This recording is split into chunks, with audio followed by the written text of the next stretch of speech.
Hello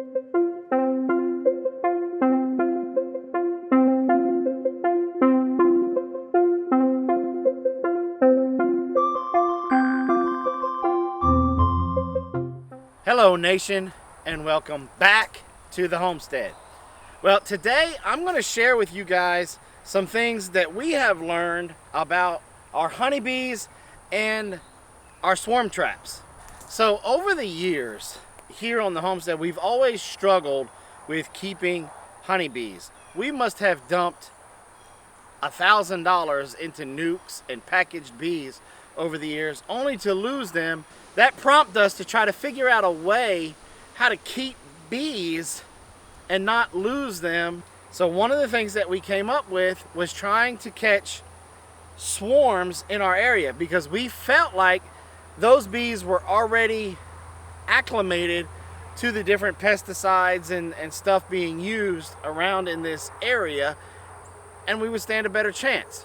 So about 2 years ago, we looked into building swarm traps. So Blaze and I got together and we built our first set of swarm traps. We built 4. We put these swarm traps out, and sure enough, the first year we caught 4 swarms in those traps. Now, from this moment on, this is where a series of inexperience and mistakes led us to what happened this last weekend. Well, Blaze and I went out, we put these swarm traps about 15 to 20 feet up into trees, on deer stands, climbing deer stands, all different things that we could do to be able to secure them up in the tree. Then we left them alone, we paid attention to them. We'd go down once a week to check on them to see what type of activity we had. And then when we felt comfortable that we caught a swarm in there, we didn't know exactly when it was safe to bring the bees down and put them in Langstrom hives, because we didn't know how long we needed to leave them in the swarm trap, so that way they would call it home, and they wouldn't abscond when we went to move them. They'd get frustrated and just leave. We left them up there for about a month. Well, that summer came early and it got hot really fast. The next hurdle that we had was they would beard all on front of the swarm trap, and they would fan in there, and they'd be out there at all hours of the night. So I didn't want to risk losing some of the hive to pull them down with them all on the face, fanning the hive to keep it a certain temperature. So we put it off to the winter time. When the winter time came, of course, different things were happening on the homestead. Well, Blaze started going on with his life and the things that he wanted to do, and he ended up joining the United States Marine Corps, and then he left to go to boot camp. These bees have been in there almost a year, and so they've drawn out all of the frames, and even because our swarm traps were built way taller than they should have been built, they also built down on the bottom of the frames. So now these swarm traps were extremely heavy, and they're about 20 foot in the air. And so I didn't really have a safe way to be able to lower the bees down by myself. So then I had to wait for help. It just never presented itself until this winter, when one of the trees that we were going to fall happened to have the last remaining swarm trap in it. So with the assistance of Chris and Kyle, we were able to lower that swarm trap out of the tree. And of course, it was still cold, so I wasn't going to pop the top, and I waited till last week to pop the top. And so we dove into it just to do a quick inspection to see how they overwintered, and they did okay. All the frames weren't drawn out like I was hoping it would be, but we learned something when we went to go see our bee guy about the plastic frames, and if they don't have wax painted or melted and brushed on them, usually the honeybees won't mess with them. They left 2 of the frames just completely untouched, but they drawn out the rest. And so we replaced those 2 frames, and here this weekend I'm probably going to dive in there and do another inspection and see what I see with that one.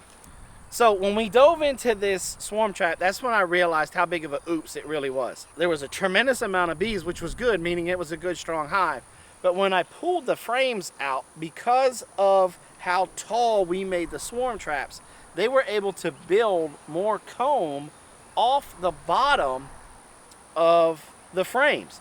And there was no way for me to be able to put all of that into the Langstrom hive.